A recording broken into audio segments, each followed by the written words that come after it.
前世我因你学习万丈深渊，这一世我定要扳回一局，万丈如棋，当落子无悔。此番我必胜天一子。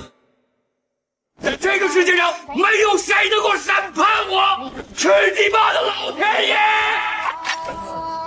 枪声在如影里的山谷间炸响，发出空洞而绝望的回音。在组织程序走完之前，他依然是那个名震汉东的公安厅长，是档案里光芒万丈的缉毒英雄。当意识再度回归，他回到了曾经身染3枪仍不下火线的缉毒英雄身上。为何时隔近30年，我对这里的一切还是记忆犹新？这是杨璐打来的。喂，童伟，你好点了没？刚才王叔叔来看你，说你恢复得不错。虽然此刻梁璐在关心祁同伟，却依然让他胃里一阵翻腾，引发生理上的不适。童伟，你怎么了？我昨晚就到了盐台招待所，现在让司机送我过来。祁哥，你没事吧？我去叫医生。待病房重新恢复安静，祁同伟躺回床上，开始冷静地思索未来。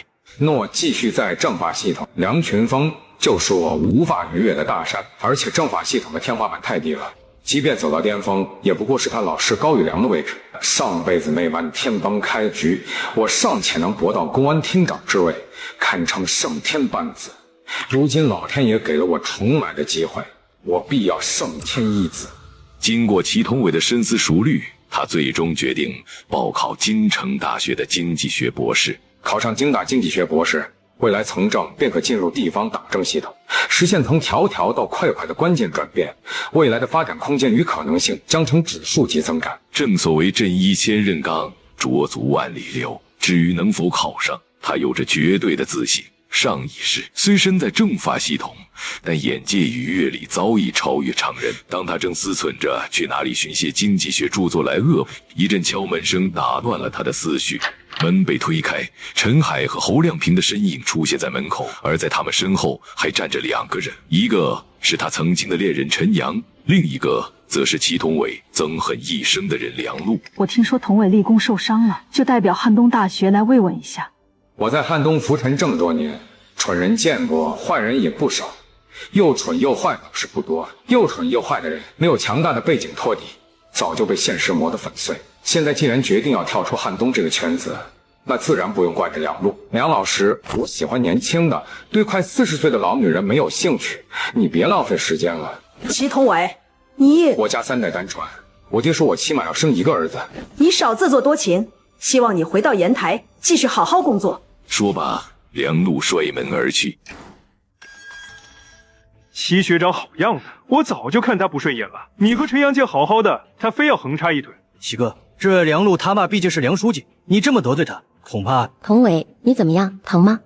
看我说的什么傻话？中了3枪，怎么会不疼？姐，你也别太难过，医生说了，祁学长这次不会留下后遗症的，这次立下大功，你们就能在一起了。陈阳，我们分手吧。祁学长，你这是什么意思？就因为去不了京城，所以就要和我姐分手？你是不是在心里埋怨我爸？怪我爸不在分配工作的时候帮你，我心里也不舒服。可他那个老顽固，总觉得到哪里都是贡献。一方面是我得罪了梁家，他们肯定不会放我去京城的。更关键的是没有正当理由。正当理由？地方也需要人才，总不能只要地方上有人出了头，就是被部里掐尖吊走，那怎么行？地方不要发展吗？上面工作不要下面配合的吗？可我姐在京城呀。以什么理由调过去？谈恋爱吗？此时陈阳的哭声低了下去，肩膀在微微颤抖。晁海，你马上要毕业了，有些真相也该让你知道了。什么真相？你父亲口口声声说工作不分贵贱，职业不分高低，工人农民最光荣，所以不愿意帮我调动工作。那为什么一直不让我这个农民的儿子，司法所的小小缉毒警上门提亲？还是怕你们婚后异地，我姐夫受苦。亮平、陈海，你们在学生会应该清楚，中央部委每年从汉东大学招多少人？不到10个，有时只有3、5个。那当年最高检为什么会挑走成绩平平、来自文学系的陈阳？因为你父亲有位老战友在最高检担任实权副厅长，他家里有个儿子和你姐年纪相仿。姐，这是真的吗？陈阳却避开弟弟的目光，哭声不知何时已然止息，只是默默地流着泪。是啊，刚开始去京城不知道，我读研2年，工作1年半，他在京城待了3年半。父亲当初执意让他北上的用意，他怎会毫无察觉？恩阳生在荆州，长在荆州，社会关系都在荆州。他资质寻常，也并无远大抱负。你父亲千方百计将他安排进京城，无非是想借这段可能的联姻，为你将来的仕途铺路。祁同伟重生后，在印冈湾凉入，随后又把陈岩石的真实意图告诉了陈海。你胡说！你现在就给你父亲打电话，告诉他你看到我立功受奖，深受鼓舞，毕业后也决心申请去最艰苦的一线岗位，你看他是否同意？你等着瞧吧，我爸绝不是你说的那种人。喂，我是检察院陈岩石，哪位？爸，是我，陈海。我刚和姐来看过齐学长了，他真是英雄，身中3枪。我和亮平商量好了，毕业后也要向他学习，申请去最艰苦的山区一线。放屁！亮平在你身边吗？不在，他美院去了。我和你妈年纪都大了，你姐又在京城，你得留在身边尽孝。一线太危险。再说亮平，你以为他能去一线？他的去向早就不是自己能决定的了。他和钟小爱见了家长，钟家自然会安排。我们当年枪林弹雨里走过来，为的是什么？不就是让你们这一代不用再拼命吗？还有，是不是祁同伟怂恿你的？我早说过，他这种农家出身的孩子，骨子里自卑又敏感，急功近利，心术不正，你少跟他接触。陈海握着话筒，愣在原地。在原本的时空里，这一幕并不会发生。年轻的陈海自信有能力，会以为留在检察厅全凭自己本事。如今祁同伟来为他补上这迟来的一刻，最终他什么也没对祁同伟说，黑着脸冲出了病房。陈海，陈阳，我们就到此为止吧。没有父母祝福的婚姻很难幸福，不必再做无谓的坚持了。陈阳泪如雨下，最终点了点头，掩面离去。过去的就让它彻底过去，现在他可以心无旁骛，将全部的意志和精力投入到人生的下一场战斗，备考京城大学经济学博士，而他必须利用一切可利用的资源。此刻他身上这层孤鹰岭英雄的光环，便是唯一能做文章的筹码。翌日上午，人民公安报政法部丁主任亲自带队，汉东省公安厅自由宣传处王处长全程陪同。小祁立下这么大的功劳，对今后的工作，个人有什么想法和打算吗？领导，我打算商好后就提交辞职报告。同伟同志，这是怎么了？是生活上遇到了难以解决的困难，还是在工作中受了什么委屈？有什么情况也可以跟王处长反映吗？是啊，小祁，生活上有什么难处，组织上一定尽力帮你解决。祁同伟只是紧抿嘴唇，将满腹的委屈与不甘化作无声的沉默。小祁啊，你刚刚立下大功，名声已经直达部里，厅里正准备把你作为重点苗子来培养，前途一片光明，怎么能轻言放弃呢？我听说所里领导一直很器重你吧？厅里这次的嘉奖和奖金，我回去就帮你申请，特事特办，尽快发下来。这样我再给你批3个月假，好好休养。辞职的事以后再说，好吧？好的，领导，我听您的安排。这正是祁同伟想要达到的初步目的。几人随后嘘寒问暖了几句，丁主任和王处长一行人的脚步声渐行渐远。祁同伟疲惫地闭上双眼，他依然在体制的羽翼之下，更赢得了3个月自由支配的宝贵时间，可以心无旁骛地备考。他托同事小张买来政治经济学教材、西方经济学等书籍，如饥似渴地研读起来，将书本知识与脑海中未来10数年的经济变革相互印证。小林护士，我才看了不到半小时，不信你问小张他。高老师，错，同伟，你这次是真的进步了。我们的政治课也是您上的，为人民服务嘛。我指的不只是这个，我更欣慰的是你在经历这些变故之后，能沉下心来读书，这才是真正的成长。祁同伟闻言不由愣住，恍惚间仿佛又回到上一世，自己每因急躁而被高育良批评的场景。同伟，你的能力与志气，我从不怀疑，但行事过于操切，以仕途而言，未必是福。你的出身我清楚，机会来之不易，能有一个机会，就想牢牢抓住。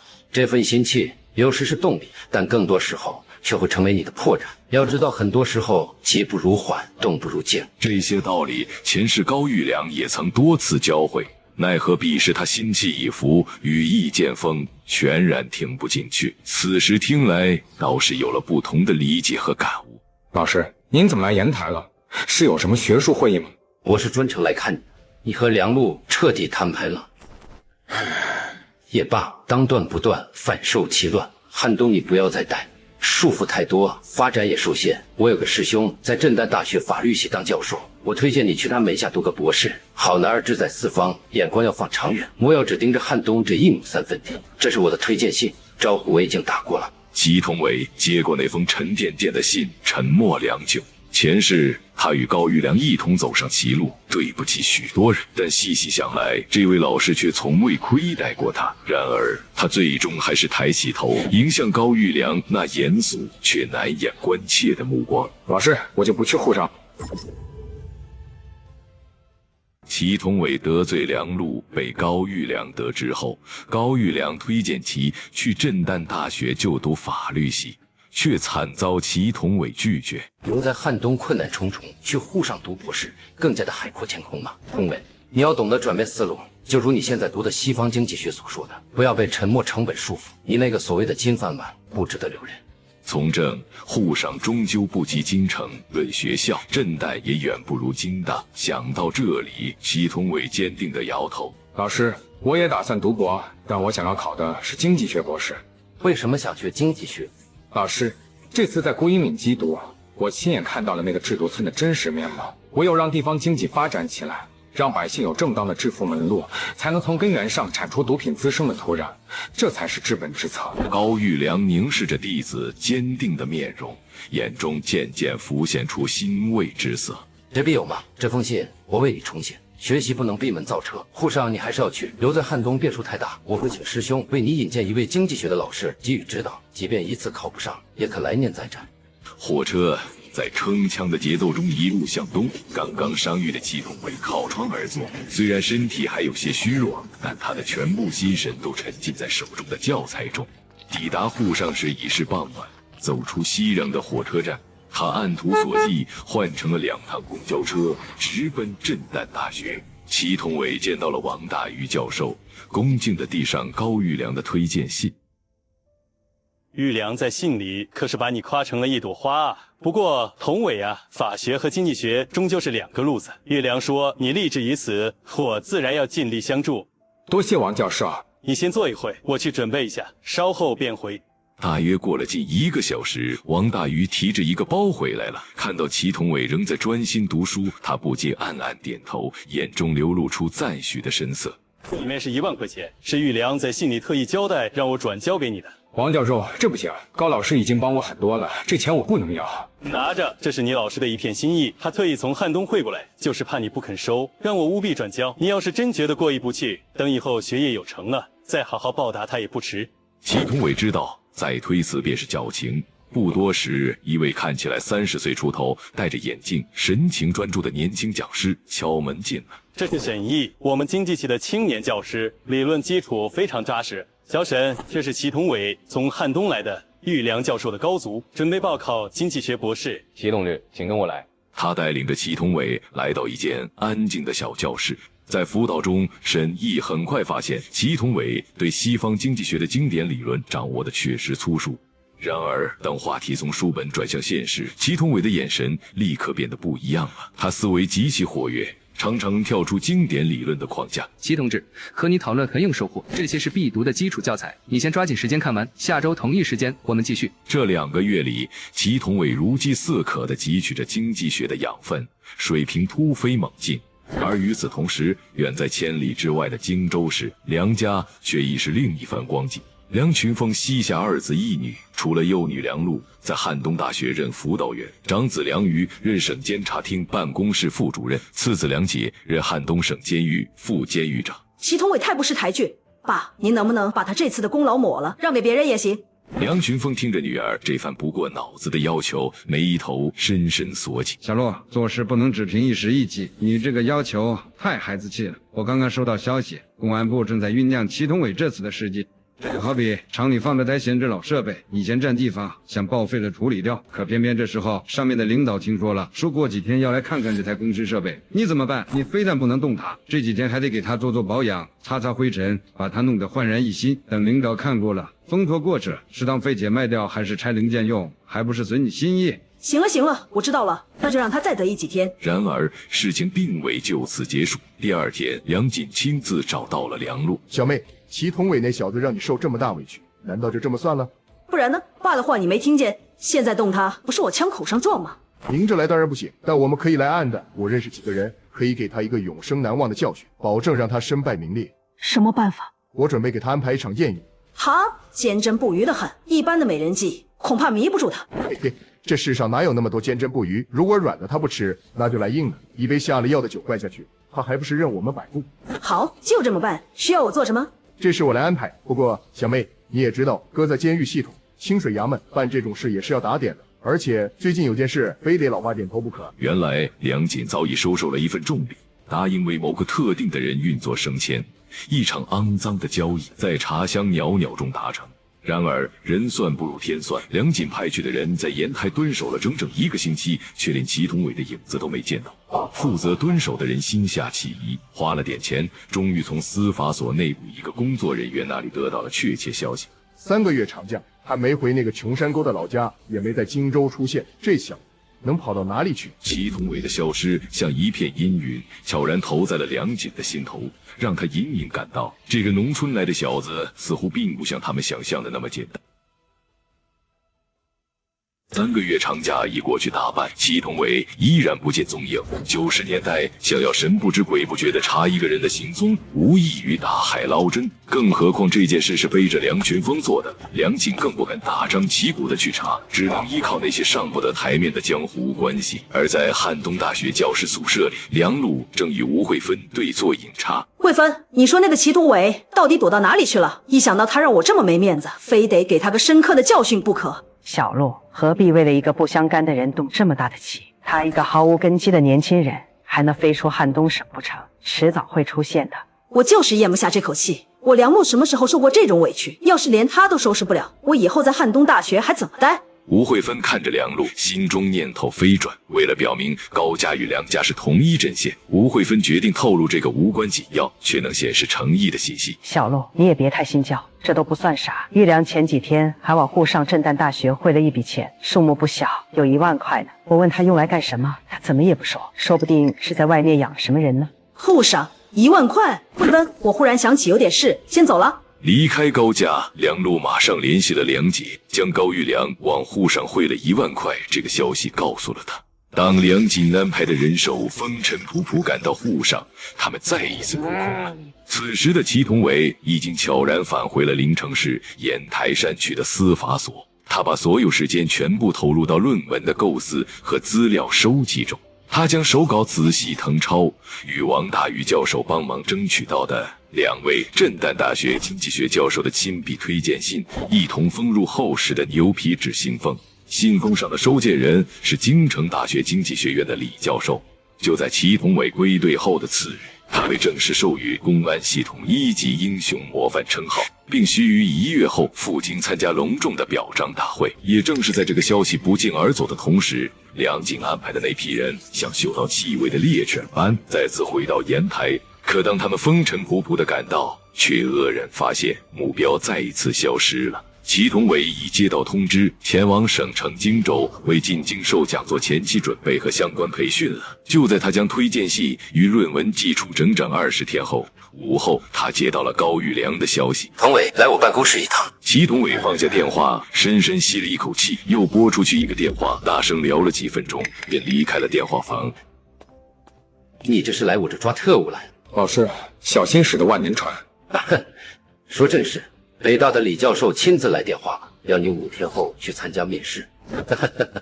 真不错，竟是李教授亲自指点。往常这类事务都是招生办联系，这说明李教授对你很感兴趣。没想到你竟能入李教授的青眼，他可是国内经济学界的泰斗，门下英才辈出。你若能拜入他门下，那可真是虎入山林，龙回大海了。都是老师教的好。我可没教过你经济学，按老师教会我做人的道理，学习的方法，这些是让学生受益终身的。若不是梁路逼迫太甚，学生真想继续在老师门下深造，您身上的人品和学识是学生一辈子都学不完的。你什么时候变得这么油嘴滑舌了？这都是肺腑之言。说正事，5天后面试，10天后就要去公安部领奖。现在省厅肯定不会放你单独行动。省厅办公室的金明副主任是汉大校友，我帮你打个招呼。老师且慢，来您这儿之前我已经打过电话了。你和金副主任很熟？老师误会了，我和金副主任并不深交，我是打电话回老家了。胡闹！这时候打电话回老家有什么用？这是关键时刻，不要孩子气。金副主任立场未明，请他帮忙为打草惊蛇。高玉良仔细一想，不禁暗自点头。虽然同是汉大校友，但此事涉及梁群峰，不如给李教授去个电话，说明你要参加颁奖，无法应对。他应该能理解，这种推荐面试并非统一招考，教授的自主权很大。变数太大了。今天来之前，我特意用办公室的电话往家里打了个电话，故意大声说父亲旧疾复发，想回家探望，但实在走不开。现在这个消息应该已经传到梁家人的耳朵里。等我回到省厅宿舍，应该就会有人主动批假。你小子鬼点子真不少，今天我是被你上了一课。傍晚时分，祁同伟方才离开汉东大学，刚回到省厅宿舍，还未坐下，便被金明富派人请去。小齐啊，这里我可得批评你了。听说令尊身体不适，怎么不及时汇报？我们办公室的职责就是要解除同志们的后顾之忧嘛。父亲的腰疼是老毛病了，不打紧的。你外出工作也很久了，这样吧，我给你批个假，回去看看。这恐怕影响不好，同志们会有议论。我在假条上写明是出差便是。马上就要进京了，怕耽误大家，独自前往京城会合即可。那好吧，多谢金主任关照。他千恩万谢地离开副主任办公室，一溜烟地赶往荆州火车站。漆黑的夜里，铁轨延伸向远方，也延伸向他精心谋划的未来。在祁同伟巧借探亲假到达京城后，他紧绷的神经终于得到了缓解。他在京城游玩了几天，便来到了面试的当天。与他预想中人头攒动、竞争者云集的场面截然不同，只有他一人。祁同伟是吧？我看过你寄来的论文，你的经济学功底极其粗浅，整篇研究也流于表面，缺乏深度。现在给我一个招你的理由。祁同伟预想了许多可能的问题，却唯独没有准备应对这样全盘的否定。随后他尽力让自己的心情平复后做出了回答。我的研究生导师高玉良教授曾经说过，教授们招收学生大致有2种类型，一种是传承学问的弟子，他们往往天资聪颖，基础扎实；而另一种则是能在特定领域提供助益的助手，他们或许在学术上天分不足，但他们在政治、经济实践或是其他层面拥有独特的资源和视角。他抬眼见李教授眼神中的锐利似乎收敛了些许，这给了他一丝勇气。那么您是否需要补充一个更为基层，甚至带有些许底层色彩的视角？办公室里陷入了短暂的沉默。你有一位好老师，你这个助手我收下，但我现在手下的弟子也不够用，很多基础工作缺人，你不能在职读博，必须脱产。什么时候能办好辞职手续过来，我会让你师兄先给你补课。啊，教授，您不用再考察一下了吗？就你那点可怜的经济学底子，有什么好考察的？抓紧时间吧。是，教授，我明白，我一定尽快。4天后，我在公安部有个表彰大会，一共需要大约1个月时间回汉东处理工作交接和离职手续。去吧，抓紧时间。祁同伟强压着内心的激动，退出了办公室。5天时间一晃而过，来到公安部汉东省参加表彰大会的队伍已基本到齐，房间也已分配完毕。他找到负责会务联络的省厅办公室副主任金明领取钥匙。小齐来了，你父亲身体怎么样了？家里都安顿好了吧？劳金主任挂心。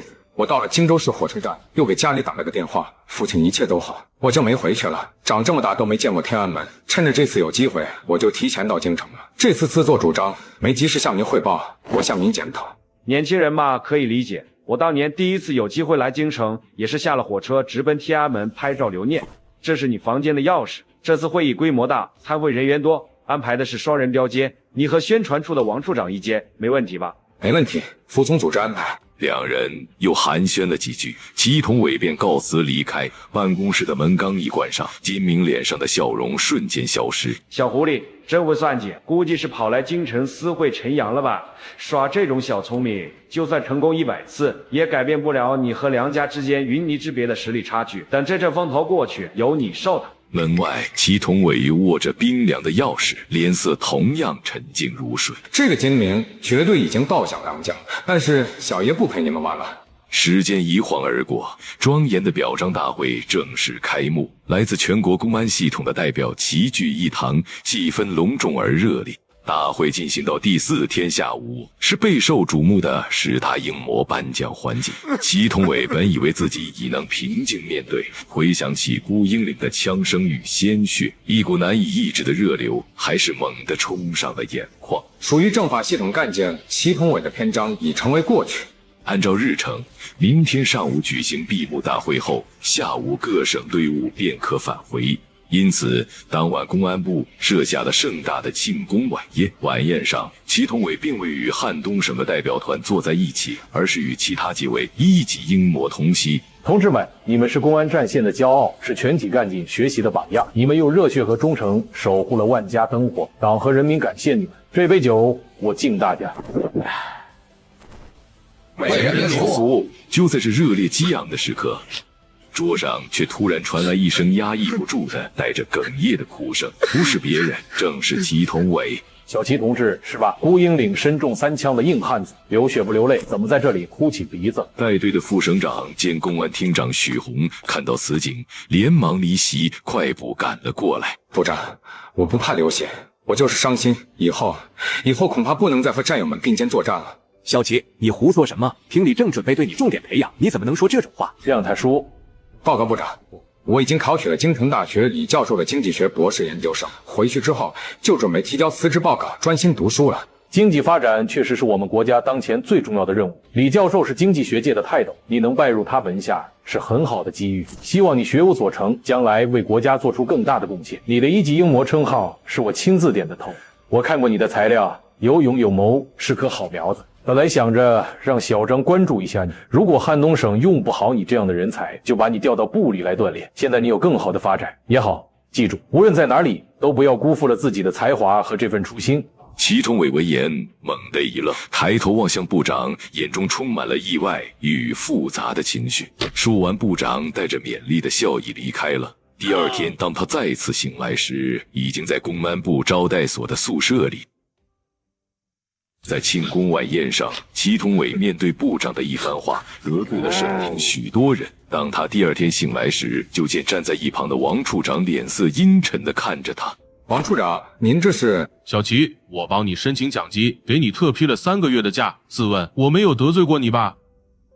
那你为什么要害我？王处长，您这话从何说起？我昨晚只是向部长汇报了我个人的决定，辞职去读书。关于梁家，我可半个字都没提。你连辞职都不该提，你辞职跟部长有什么关系？你够得着跟他汇报吗？你要离职，完全可以先跟我说，我自然会帮你妥善安排。那之前您怎么不说可以帮我安排？王处长被他问的一滞，避开了那道目光。既然一开始就没打算插手，现在又来装什么好人？我一个小小的处长，怎么跟梁家斗？我也只是想明哲保身罢了，你又何必非要牵连到我？再说，王处长，大任务欺凌我的时候，你们冷眼旁观；我反抗的时候，还要小心不能把血溅到你身上吗？王处长嘴唇蠕动着，脸上一阵红一阵白，最终却一个字也没能说出来，只是重重地叹了口气。祁同伟却不再理会他。第2天上午，大会举行了隆重而热烈的闭幕式。会上，部长在做总结发言时，特意提到了祁同伟。我们的队伍不仅是打击犯罪的铁拳，也是培养人才的沃土。就像这次荣获1级英模的祁同伟同志，不仅在缉毒战场上表现英勇，更不忘追求进步，凭借自身努力考取了京城大学的经济学博士。这充分说明了我们公安干警综合素质的高水准，也体现了我们国家尊重知识、鼓励学习的大好环境。希望同志们都能像他一样，永葆学习热情，不断提升自己，为国家和人民做出更大贡献。一时间，台下众多目光齐刷刷地投向祁同伟所在的位置。他这位要读书的英模的事迹，在短短1夜之间，在参会的各级人员中传开了。会议结束后，吃过午饭，祁同伟跟随汉东省公安厅的大部队一同返程。一路上，队伍里几乎没人主动与他交谈。车辆抵达荆州时，已是傍晚时分。祁同伟放下行李，他第一时间来到电话亭，首先拨通了高玉良家的电话，将自己已被京大录取的消息告知。接着，祁同伟又往震旦大学经济系办公室打了个电话。做完这些，他才回到宿舍。当把时间拨回到昨天晚上，梁锦在屡次抓不住祁同伟行踪后，虽愤懑难平，但钱已收下，事情不能不办。在一番花言巧语，又是赌咒发誓，终于说动梁禄，先帮他在父亲面前说相。此时，梁群峰被孙子的童真逗得开怀大笑。书记，有您的电话，说是省厅许厅长秘书打来的，有急事。老大、老二、小陆，你们来书房一趟。三人面面相觑，赶紧跟了进去。刚才史厅长的秘书来电话，祁同伟在今晚公安部的表彰晚宴上，当着部长的面宣布自己已考取京城大学李教授的经济学博士，并提出辞职。部长当场表态支持，并给予了勉励。这怎么行？爸，他那样侮辱我，怎么能轻易放他走？胡闹！部长亲口表了态，并下了调子，谁还敢在这种事情上耍小动作？我不管，您当初答应过我，等祁同伟回来就帮我料理他。部长又不是您的直接领导，您何必？闭嘴！无知天高地厚，你妈走得早，我真是把你惯坏了。你知道你在说什么吗？随后，他转而看向两个一直沉默的儿子。即便部长不开口，但是他考上了李教授的博士，你们说该不该放他走？一个破老师，我见得多了，要不是部长开口，谁搭理他？爸，祁同伟这么不给咱们家面子，就算放他走，也不能让他太痛快吧？至少档案里不就是一个老师吗？他能和高层见面，不就像高老师能联系到你一样？他高玉良有什么权利？你也不是一定要听他的。愚不可及，像李教授这种能经常面见领导的智库首席，他的分量远非高玉良可比。他若在某些场合不经意的提一句，或许不会直接把我怎么样，但产生的间接影响难以估量。还有许厅长的秘书说，厅里准备把祁同伟调到省厅禁毒总队，担任政治部主任科员，支持他在职攻读博士学位。不行，我还没让他付出代价，许红还敢给他办理升职，那我这2年费尽心思打压他算什么？我会在汉东大学成为所有人的笑柄。此时的梁禄被愤怒彻底冲昏了头脑，开始口不择言。闭嘴！无法无天，许红的名字也是你能直呼的，连我见面都要叫一声许红同志。再说，现在部里都知道了这些事，虽然祁同伟保留了表面的体面，没有明说，但这些老狐狸谁看不明白？现在给他定主任科员，是在弥补，是在给你擦屁股。他过个2-3年，京大博士毕业，有教授的推荐，进入国家部委，肯定是主任科员起步。现在这个主任科员停薪留职，又不给他发工资，对他来说又算什么？梁群峰没有说出口的是停薪留职、工龄连续计算，更重要的是，这被视为组织对人才的培养和认可，而辞职考研往往暗示着与原单位的矛盾。就拿这个主任科员来说，表面上是给了他好处，实际上却是断了他日后借题发挥的路。祁同伟这件事到此为止，谁也不许再节外生枝。在祁同伟提出辞职后，省厅里的各级领导都高度重视这件事情。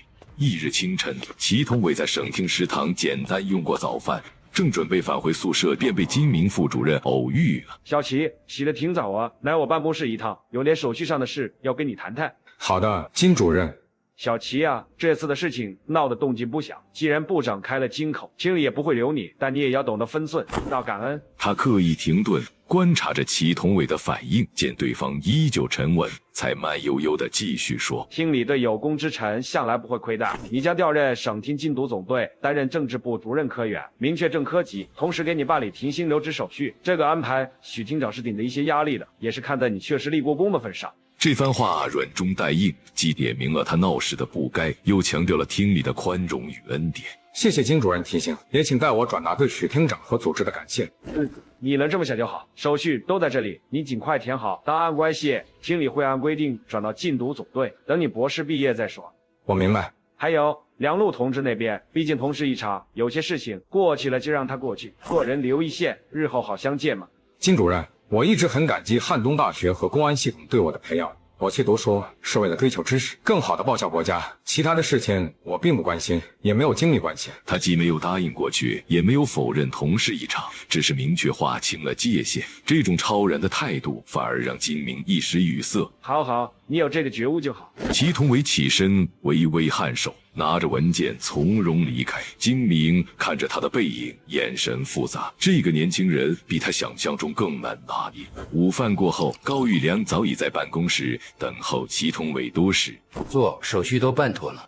祁同伟随后说了上午与金明的对话。金明这个人，关于看人下菜碟，你不必放在心上。不过，同伟，你这次在京城的举动确实出乎我的意料。我当时确实存了借势的心思，但我认为这并非单纯的冒险。一方面，我需要一个干净的离开方式；另一方面，我也想在更高的层面为可能遭遇不公的基层同志争一个理字。部长的高度和胸怀让我相信他会理解并支持这种积极向上的选择。高玉良微微颔首，眼中闪过一丝欣赏。他欣赏的不是祁同伟的冒险，而是这番话中展现出的政治智慧，将个人诉求包装在组织原则和积极进取的外衣下。你能想到这一层，很好，顺势而为，借力打力，这本就是政治艺术的精髓。不过切记，这类手段可一不可再。真正的立身之本，永远是自身的实力和实实在在的贡献。学生谨记老师教诲。去了京大，拜在李教授门下，是你的造化，也是巨大的挑战。经济学领域水深浪急，学派林立，你那点突击来的知识，在他们面前恐怕不够看。切记戒骄戒躁，沉下心来打牢基础。你那些来自基层的见解可以作为特色，但绝不能替代系统的理论训练。我明白，老师，我会从头开始，虚心学习。李教授不仅是学术态度，在政策领域也有极深的影响力。你既要学好专业知识，也要用心体会他的治学理念和处世之道，这对你未来的发展至关重要。谢谢老师。不必谢我，童伟，你是我最出色的学生之一。看着你即将跳出汉东这个圈子，走向更广阔的舞台，我很欣慰。记住，无论走到哪里，都不要忘了初心。梁家的事就此翻篇吧，不必谢我。老师语气中的踌躇满志，显然已经做好进入政界的准备。而自己与梁家的矛盾几乎不可调解，这对他的选择没有影响。但是知识分子的清高，倒是让他的内心颇为煎熬。老师放心，我的心思都在学业上，其他的无暇也无意顾及。又聊了片刻，祁同伟起身告辞。走出汉东大学，午后的阳光正好，这次比他预想的还要顺利。也是时候回老家看看父母了，重生这么久，还没好好见过二老。翌日清晨，天还未大亮，祁同伟就踏上了返乡的路途。12月底的戚家村在寒冬中显得格外萧索，与他记忆中20年后那个整齐划一的新农村判若两地。他的归来在这个偏僻的小村庄里掀起了不小的波澜。快到家时，父母已经听到动静，早早等在门口。看着比上辈子年轻许多的父母，祁同伟也是红了眼眶。原失控的时间线，明年屈服于梁家后，梁路就花钱将这个房子拆了，建了新房。院子里收拾得干干净净，正屋墙上一等功臣之家的牌匾被擦得一尘不染。你爹天天都要擦一遍，宝贝着呢。跟孩子说这些干啥？这是同伟拼命挣来的荣誉，能不珍惜吗？母亲顿时红了眼眶。祁同伟连忙安慰说已经痊愈，又说自己立了功，现在是主任科员，和镇长一个级别时，父母又是心酸又是骄傲。现在就是镇长了，过个10年20年还不得当县长，到时候你就是戏文里的老太君了。在家的日子简单而充实，他绝口不提未来的具体规划，只说要去京城深造。白天换上父亲那件打着补丁的老棉袄，抡起斧头劈柴，体力活让他久未劳作的身体感到酸痛。时间如白驹过隙，在家待了7、8天，祁同伟便准备动身了。背起简单的行囊，没有回头，怕看见母亲抹眼泪的样子。寒风吹在脸上，带着刺骨的凉意，但他的心是暖